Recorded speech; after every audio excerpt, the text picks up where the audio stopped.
Would you ever consider signing an artist, a female one, for example? Where are they?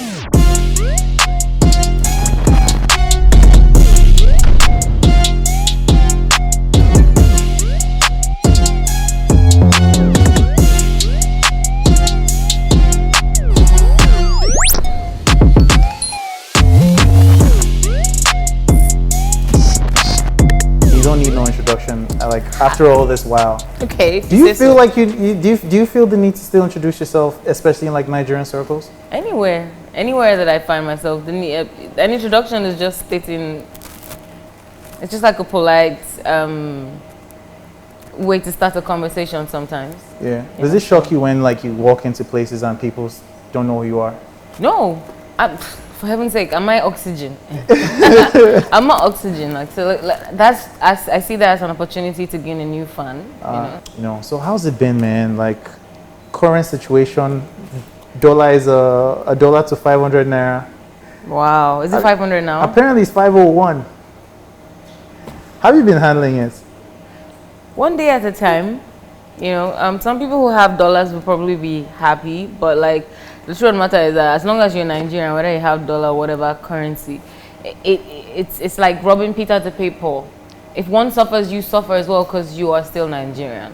So it's not a happy place to be, because even still at the end of the day, you find that investments that you made in naira are basically devaluing because of that, and then you also find that the little things that you need to leave and go buy in Nigeria, from market commodities to everything, like prices onions. are like onions, the new gold. I can make necklace from onions now. Look, I'm not even going to that.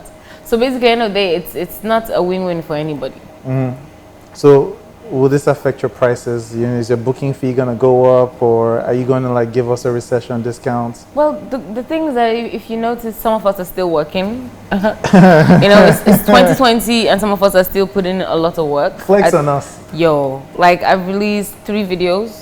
Or so, 3 or 4 videos this year, 2020. Despite everything, I thank God for the ability and the opportunity to.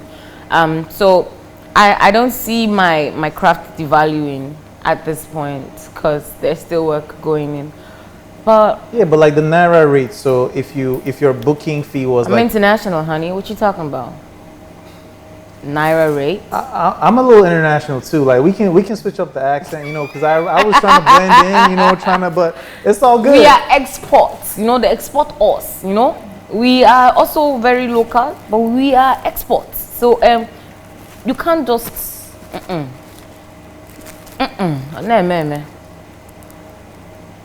So you have a flat dollar rate, like you have a standard fee, and so whatever happens to the dollar, your booking fee moves with that.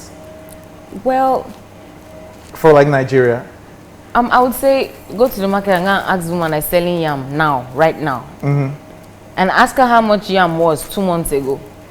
You will see the difference. There is an increase in price. So if yam is increasing price, why will Yemi Alade not? I find it very annoying when people try to make us creatives like cut down our fees because no budgets, the economy. Okay, now let me be sincere. There is you have to understand elements, because things are really way more difficult than they were last year. You have to understand in some aspects, but it doesn't mean that if you know the fee is not going to work for you, then you don't do it. You don't do it. Sit at home and eat your ego. Feed on your ego, since the ego is bigger than getting fed. So you just like every other day, you make your choices. So if you choose to accept a lower fee, go ahead. Okay. But if not, just make your choices. It's a crazy year. If you're staying at home is what's going to make you happy this 2020, just stay at home. So like in the midst of all this sadness, everything's going on this 2020, you gave us like one of the bright spots, the Empress album. Thank you for that. First and foremost, thank you for that. I haven't seen you since Woman of Steel. Yeah. So what does Empress mean to you? What is that album about? Well, Empress is an album title that I chose because I wanted a title, a word that depicted how very possible it was for a person of authority, power, love and kindness to still have all those attributes in perfect balance. Like most times people in authority do not have love or kindness. It's like It's like the Bible said, the rich man going through the needle of an eye is equivalent to a rich man never making it to heaven. Like, there's some things that just don't tally. Yeah. And I'm saying that it's possible to be a person of power, authority, and still be a person of love and kindness. I think they should go together. Or else, power without love and kindness is just sheer wickedness, like a walking demon. You know, and I'm hoping that a lot of people catch on to that definition. Okay. So like you're hoping like a lot of women these days will start walking around calling themselves empresses, but not just calling themselves that, but actually like living the name. When it comes to I'm a female, hence why I just went for Empress. Although I've had albums where I've named titled King of Queens and stuff like that. So when I say Empress, I'm also referring to the guys to be able to remember that they're emperors as well. You know, after all, there was, even though it's an empress, but there was an emperor who was a female in Ethiopia. Yeah. So like at the end of the day, on are just title. You get. So when I say Empress, I'm still reminding my guys out there to be emperors. All right, cool. Yes. I like that. So what was the creative process for you for the album, from like who you decided to work with, from the collaborations, like that's the artists, the producers, what was that thought process for you like? Empress is a special album, not just because it was released in 2020, but because we on our team at Fizzy Music Group, we decided that we were going to record this album outside the country. So myself and two Nigerian producers, VTech and Ega Boy, we traveled all the way to Amsterdam, and then we recorded the entire album there. 80% of the album was recorded there.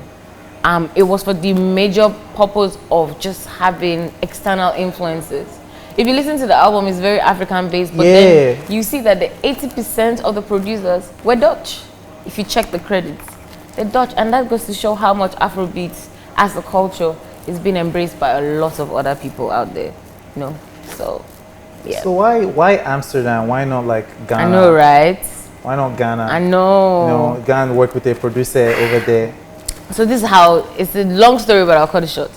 My last, the last city tour, my last Euro tour, the last stop was Amsterdam. And it closed with a big bang. That was Black Magic Euro tour. Yeah, and right there in Amsterdam, we told ourselves that we'd like to come back because we never got to enjoy the city. You never got to enjoy the city? Never, ever got to enjoy the city.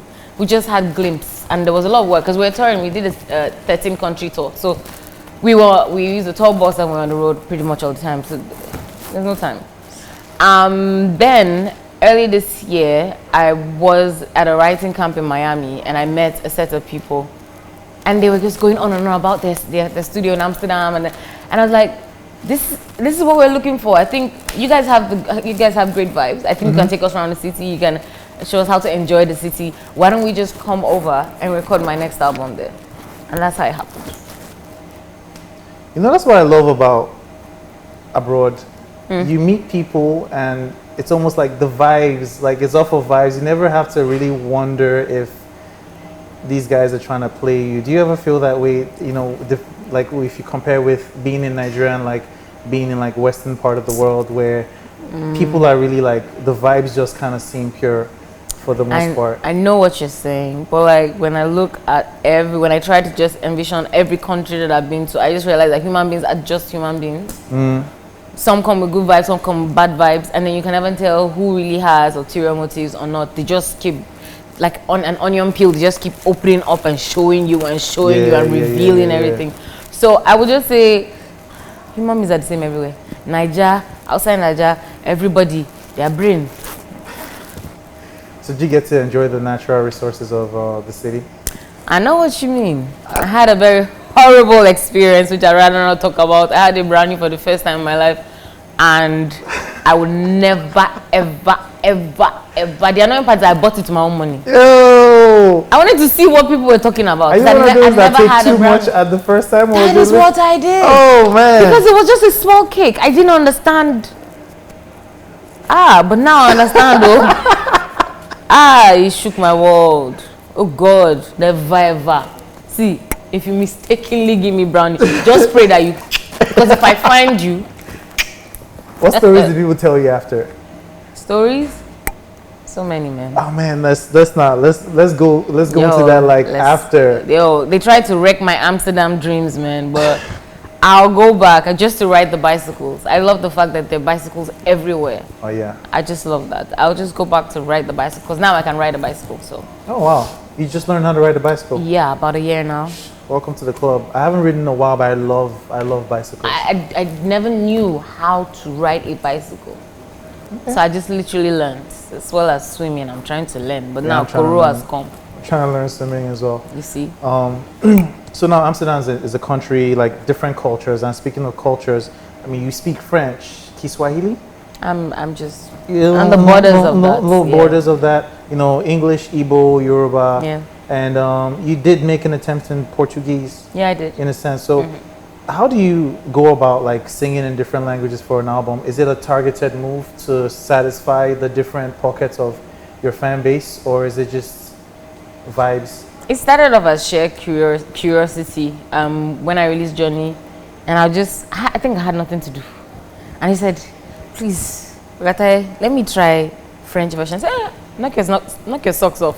And so I tried the French one. And to be sincere, deep down in me, the main reason why I wanted to do all these languages was because I with all the traveling, I noticed that even though I was singing in my own language and singing pidgin and the rest, all these people in different parts of Africa understood what I was singing and they were singing with me.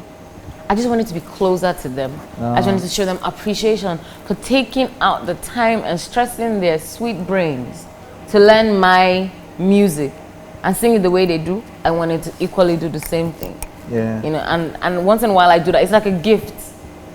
You know, so. Nah, Johnny is a forever classic. I'll tell you that. Like, I travel to like remote places, and I literally hear that. Like, they tell me like this is, you know, I think you are one of the biggest exports, and I say that like with my full chest. Even like someone like Flavor. I heard about Flavor for the first time from French people. Wow. And I was like, wait, this and is in the Caribbeans, they don't mess with Flavor. This is my language. Like, wait, what? You know? Yes. So that's, you know, we have to thank you for that. Thank God for the opportunity. Yeah. So Empress album, over 20 million streams across all platforms, 10 on YouTube alone. That must feel good. Of course. In like what, 5-6 days?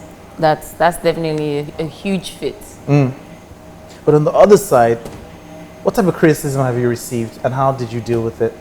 Criticism regarding the of album? the album, yeah, because you know, you'll always find people that. I don't go fishing for criticism. Yeah, but sometimes it comes to you, you know. And so now I'm thinking.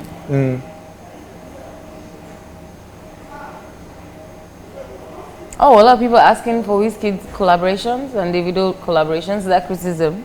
No, not necessarily. Not necessarily. Well, I don't have any that I've come across. Okay. I don't go fishing. Where will I find them? Like on Instagram, online? But you know, sometimes some people go like, yo, man, look at what this person said. Like, you know, something happened in the news recently where a certain online, on my show, I say what I say. Yeah. There was a Pulse editor that had this, you know, scathing criticism of Tiwa and her brand, and it was, I don't think Tiwa will go around looking, you know, but I feel like the article was so big that it comes to her attention. So do you ever have something like that that has come to your attention and he's like, towards Empress or like in general? Empress, and then maybe your brand in general. Have you had something like that that it just really for Empress, you? it's so far I've been receiving very positive reviews, and I'm grateful for that. But like in general, I find that being a person of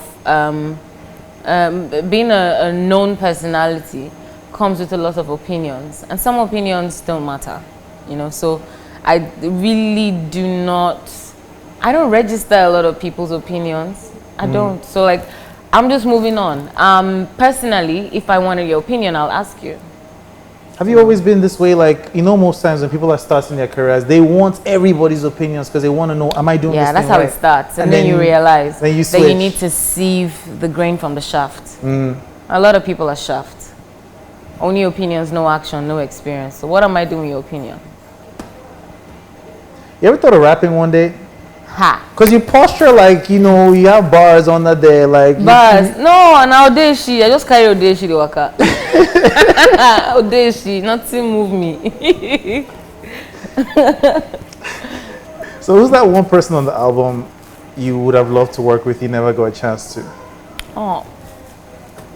Bruno Mars? Bruno? Yeah. Have you guys ever met? No, not yet. Not yet. Have you tried to shoot your shots? Yeah, still shooting. Still shooting? Yeah. Still trying to wait to make sure that when I actually shoot the shot, it's a hoop. Yeah.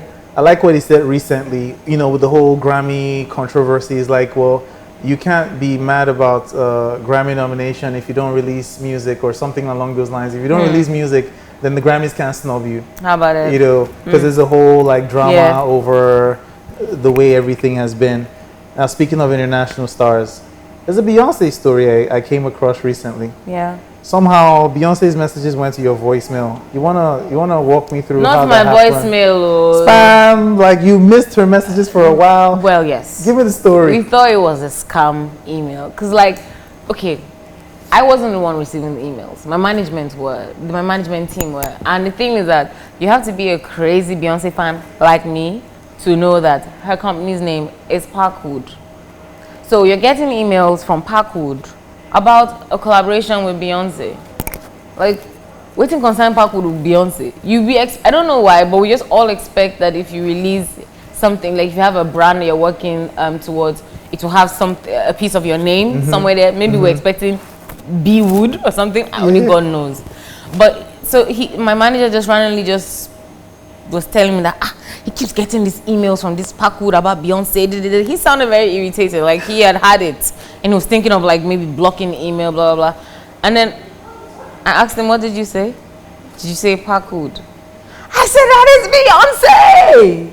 You know, and eventually things that I had a gig in Las Vegas, so it was just in a nick of time for us to just connect to Los Angeles, which is where the studio is. Yeah. So luckily we did that, you know, and they had already, from all the songs and they had been working on, they had already selected 150 songs as at that point that I was coming in a week to the end of the project, at least the collection of music. I made it. How long did that email stay before you realized it was from Beyonce? How long was it? I need to go and ask the person I was receiving that, but it took a while. We were at the end of the collection. Like, they had been working on this for a while, maybe a month or two. I think even someone at some point came into Nigeria and they were trying to meet me. But you know how some people are. They don't want some people to meet some people. But unfortunately. Wow. So I heard when you got there, there's a story about your voice. I had no talking voice. I had no singing voice. I arrived like in the afternoon. I went to the studio office. I met her manager with my manager, and I could talk, chill. Like, for instance, yesterday I was shooting a video, and so I'm really tired and drained, and so my voice is big, big, and my nose is a bit stuffy. So with all that flying, my body was tired. I had no idea what was coming. When we're done with the meeting, I went back to my apartment, and I just woke up the next morning and couldn't talk. Definitely could not sing. I opened my mouth. You can see the effort I'm putting in. I had no voice. Oh my God. And I only had 3 days to spend in Los Angeles. I had somewhere else to be. That's one of the scariest things for an artist. Thank God it was not Koro period. I thought it was Koro. So eventually, went to the pharmacy. I got throat teas. I got vitamin C. I got I remember what Angelique told me a while back, that I should always wrap my neck in cold environments because it dries off the throat and you need to keep this place warm. So I wrapped up, I slept in a scarf, everything. After 2 days, on the last day, I could manage to speak. But I couldn't hit any high keys. But I pushed and I got something out of it. Better than nothing. Out of over 150 songs that were already pre-selected. You made, and you had like 2 contributions to the album. Yeah, that is definitely God's grace. Wow. I peeped the little thing you did there, Angelique, first name basis. That really shows how far you've come. Oh, wow, first name basis. She's like my mom. Okay. Yes, I hardly even call her Angelique. I say mommy, mama, mommy, mama. Answer. Okay. Now, what did that experience teach you? Like that whole Beyonce almost skipping out on the album, because you've been a big fan and things really came full circle at that point. I mean, wasn't her song the song that won you your first competition? Yes, sir. You know, so like that type of experience now, if in this present day there is a younger version of you trying to access you, trying to reach you, like what's that going to be like? How easily accessible are you to like that random person, or are you always looking to take a shot on, you know? How easily accessible am I to a person An that's aspiring singer? aspiring and ready to put in work? Emphasis on the ready to put in work.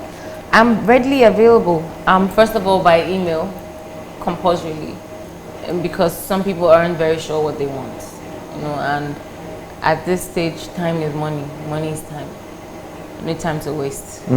So I say this from experience because some people are very, they think they want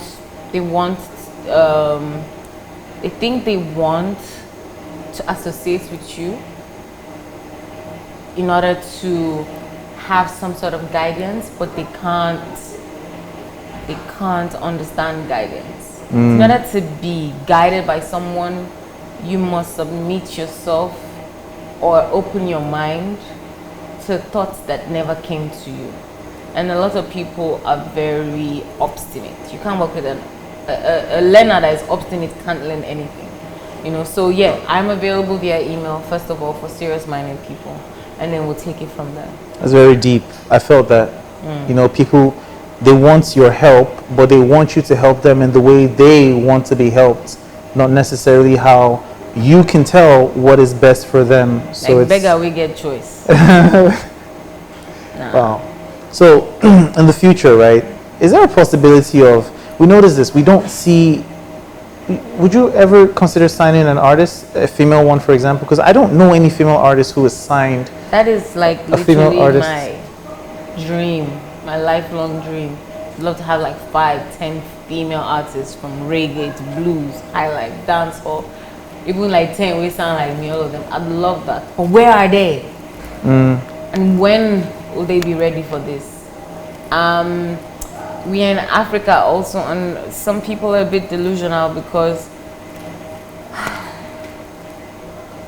no matter what you do, the bedrock of our music is still going to be Afrobeat, which is high life, juju music based, etc., drums, you know. And for someone like me, that my background is R&B, blues, jazz, all of that, and you hear the contrary to the music that I steady produce. Most females are very talented and are unable to make that switch or make that balance or just flow. When you listen to pop music, especially when it's real pop, pop music is popular music, and popular music is simple. You can't be very talented. I'm singing a pop song, I'm throwing in all that vibrato. Vibrato is that is the ripple, the vibrating effect that we give our melodies when we sing, like, I really love you, instead of I really love you, I really do. You really do? That's what I do. You really? I know you do. You know, like, you focus on this. Focus. So, yeah. Focus. Focus. I've been waiting for you to tell me that for a long time. So, yeah, that is the difference between pop and R&B. Okay. And in Africa, you need to balance the two. Not too much R&B, not too much pop. But some people know they hear, because them things say this music industry na competition. You want to go competition, may you go The Voice. Go The Voice Nigeria. Coming soon. On this channel. Chee! We're looking out for that as well. So taking you back to the album real quick, like what was your mom's favorite track? Yo, my mom, I think my mom thinks she's an artist too. I think my mom thinks she's an artist because when she calls me and she wants to sing her favorite, she mixes 3 songs together. She will mix Deceive, she will mix I Choose You, then she will now put double. Does she get the lyrics right? Yes, she does. And then when she doesn't remember, she puts in hers. Can you She's very creative. Can you do an like impression of your mom? How would she sound My like? mom. Yeah. She's on the First phone. clear her throat. Her favorite song is "If You Love Me, Go Buy Me Ferrari." I'm taking you back. Dropping your hints. Yo, my mom is just something else. But when she wants to say, "I choose you," you want to deceive me, you want to play with my heart, everything I do. I'm like, mommy, choose one. Which one are we singing? She's something else. Oh, that's dope. So I gotta ask you, what's next for you? What's next for me? Fortunately, Empress has presented a lot of work for me. So this is my 5th album. Yep. Definitely need some follow-up videos, so I'm working towards that. Also, what's next for me? I hope that in 2021 we go back to the concert lifestyle. We start to have concerts again, so everyone can come together and really enjoy music. Personally, I definitely hope that Empress album ends up being like one of my best works ever till date, until future projects emerge. So yeah, that's pretty much it. I'm hoping to impact my generation and the next one with my music and whatever great means I can. Spoken like a true activist. Thank you very, very much for joining us on this. Like, I appreciate you taking the time out.